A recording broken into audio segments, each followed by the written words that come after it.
What's up, everybody? It's your favorite show, Get a Bucket. I'm your host, Trey, and as usual, I hope you're all having a wonderful, wonderful day.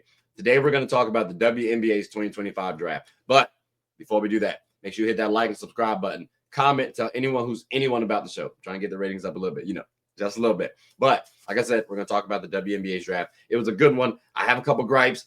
I did like it overall. But let's go ahead and get onto the draft, right? Because we can say that the number one draft pick was a gripe for me, bro. It was such a gripe. Let's talk about it. So, as you guys can see on the screen, we have Paige Bueckers going number one to the Dallas Wings. Shout out to Paige Bueckers and the Dallas Wings, bro, because they did a wonderful job. That's a wonderful pairing. I have a gripe, though, because as a Sparks fan, this should have been us, but we play in, or at least the WNBA was. I'm so perturbed right now, bro. But why am I perturbed? You might be wondering. Well, again, Paige Bueckers, champion right now, but also she's had a well-decorated career, and if it wasn't for injuries, we would have been talking about Paige over Caitlin Clark. I wholeheartedly believe that. But we'll see what happens in the WNBA, right? She's a 6-foot guard coming out of UConn. And for me, she's the complete package, okay? She's a star quality. She gives you efficiency. She's elite scoring, playmaking, good defender with effort. Like I said, the worst thing about her was her injuries, okay? But for me, I wanted her on my squad. Biggest storylines, well, again, like I said, she was a champion, recent champion. So how does that play into the WNBA? We might have high expectations of Paige Bueckers, especially with how she played this season in college basketball. Also, because of some notable rookies, right? You got to consider, well, Caitlin Clark, Angel Reese, they hooped. They got a bucket, right? All right, well, Paige has to do that same thing, especially when I'm saying, I think she's going to be better than Caitlin Clark. Yeah, she's been better for her career. She got to do so in the WNBA as well. So I'm expecting to see those storylines. And then my final one, Arike Agumawale and the pairing with Paige Bueckers. Will this be a dynamic duo, or will this start to mean Arike is going to get traded? Paige is the younger player. She's also a little taller as well, so she can play the 1 or the 2.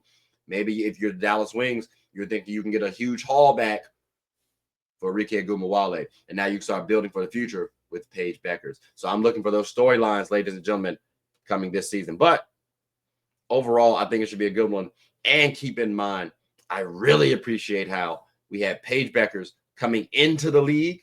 And I've always said, hey, bro, she reminds me of like Diana Taurasi, right? Maybe a smidge of Sue Bird for the efficiency piece and playmaking, but it's not like DT couldn't playmate. But the aggressiveness, the scoring, the confidence, I love that from Paige. And that's why I saw out of Paige Bueckers. That's why I thought she was going to be the next DT. So it's perfect. It's poetic. Not perfect, because I also wanted DT to still play one more season.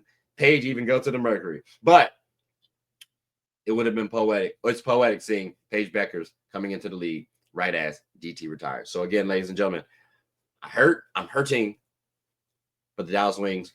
Kudos to you all. Y'all got a good one. Now, we got to talk about the next pick, ladies and gentlemen, because it was an interesting one again, ladies and gentlemen. I can't hold y'all. All right, this one hurt me too.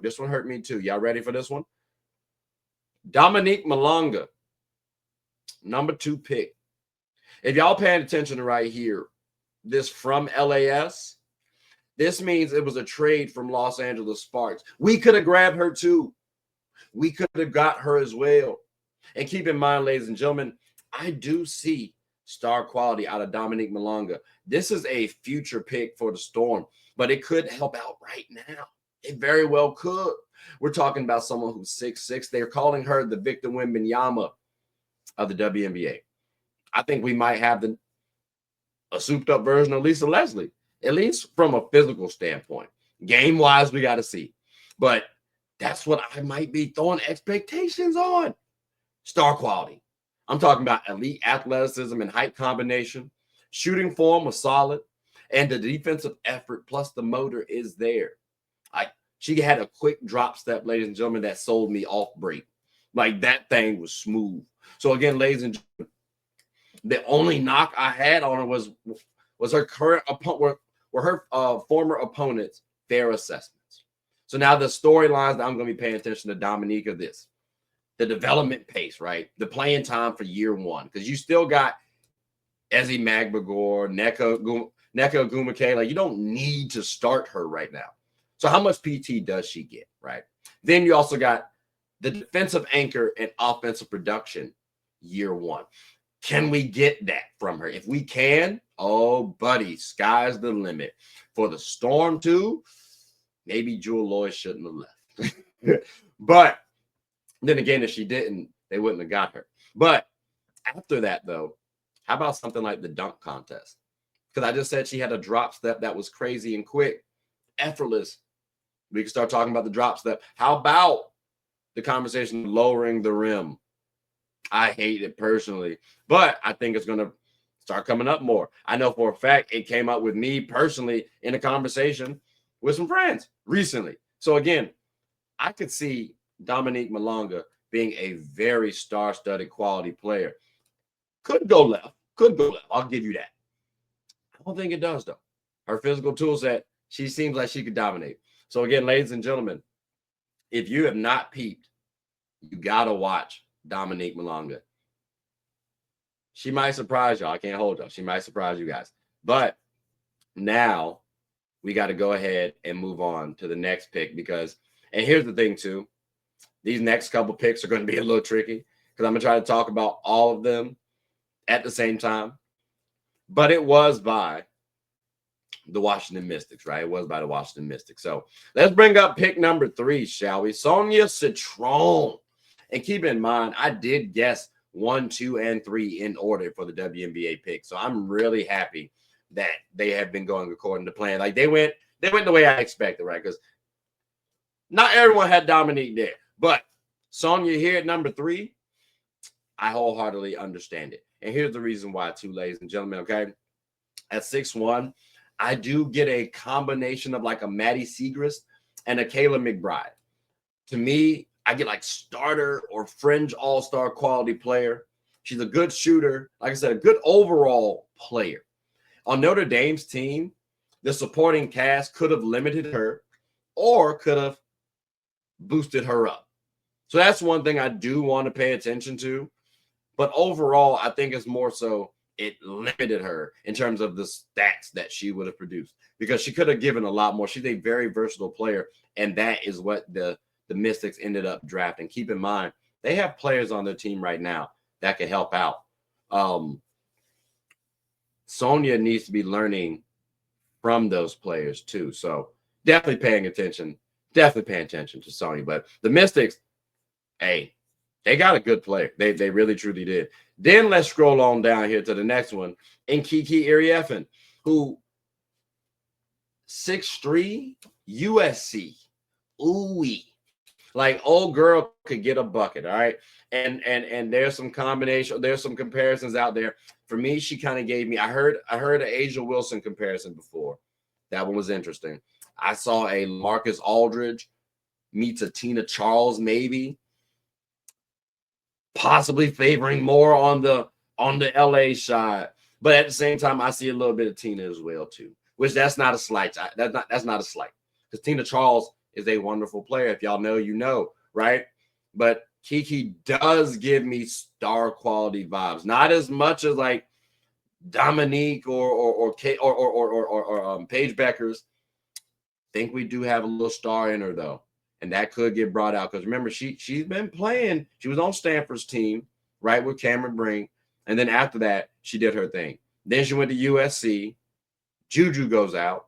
And she did do her thing. Not at the dominant rate that I would have wanted. She did her thing, though. She had more eyes and expectations on her. Plus, you lose Juju. That's a lot to lose. So I liked a lot of curiosity. I liked Kiki Iriafen and what I saw from her journey. For me, she did battle someone like an Aaliyah Edwards, and she got like 22. So stuff like that, 22 points. So stuff like that helps me out for Kiki Iriafen. So again, another pick by the Washington Mystics. And I think we're going to do pretty well with this one. Now, I got to scroll down real quick, ladies and gentlemen, only because we got to talk about still the Washington Mystics. And they had another solid pick in Georgia Amore. Now, I want to say this, though. I do want to say this. I was torn at this pick right here. I listed off Georgia Amore initially. Then I started hearing some other players as well too. But overall, because what did it for me was her height. She 5'6", quick as hell. And that quickness plus her shooting ability is going to help her out in the league. Like I've mentioned in Arike Ogunbowale, which again, she's 5'8", a little stockier, right? But Georgia is extremely quick. And the height disparity hasn't really hurt her. Crystal Dangerfield, I think, is about 5'6". And Crystal was a bucket, rookie of the year, by the way. A little bit of a journey woman, but that's not because of her game. That's just because of how the WNBA was situated. So Georgia Amore, I could see a similar sort of player. When I'm thinking a comparison, right? I have to think of an Arike. I have to think of that style of player, like a Crystal Dangerfield, because again, because of that height. But don't let that height fool you, because she has a mean little step back, and you have to play that honestly. You have to play her drive or her step back honestly, and she's a solid point guard, solid, respectable playmaker. So again, the Washington Mystics, they had 3 good picks, ladies and gentlemen. And I think across the board, we got to worry about these storylines, right? Such as the futuristic fit of the new young three, of the new young big three, because you got to factor in Aaliyah Edwards now too, right? So which one gets edged out of that big three, I guess, futuristic aspect for the Mystics? Also, do any of these players play well enough to now trade some of the Washington Mystic players that they have? Like the vets might be able to. So some of them do need to go, by the way. I'm talking about that on another video. It's not because of their game. It's because I want to see some of them on a contender now. And the Mystics are still building up. Could be a playoff team. On the right track, though. So again, I do like the Mystics and what they did. But ladies and gentlemen, we got to see what they do overall. Those 3 picks, I expect them to stay. Plus, you got a Shakira Austin and you got an Aaliyah Edwards. It's going to be interesting to see how these picks end up playing out, I will admit. But they can be a really big team. And height, you can't teach, and you do need it in the game of basketball. But again, I did say those were all of the Washington Mystics picks that I'm going to talk about, because we're talking about the top 5 picks, right? So with that being said, ladies and gentlemen, who's the 5th pick to talk about? Well, you guessed it. We should go ahead and start talking about them. It's the Valkyries, right? Now, here's the crazy thing. They ended up drafting oh my gosh. I'm so sorry. I just butchered that up. I just messed it up. Justé Jocyte. I apologize if I messed it up again. I'm terrible. I gotta get that right when the Valkyries talk about them again. But this one surprised the hell out of me, ladies and gentlemen. I'm not gonna lie to you guys. Here's the reason why. I definitely thought they were going to go with I need some Moro. Yeah, I did.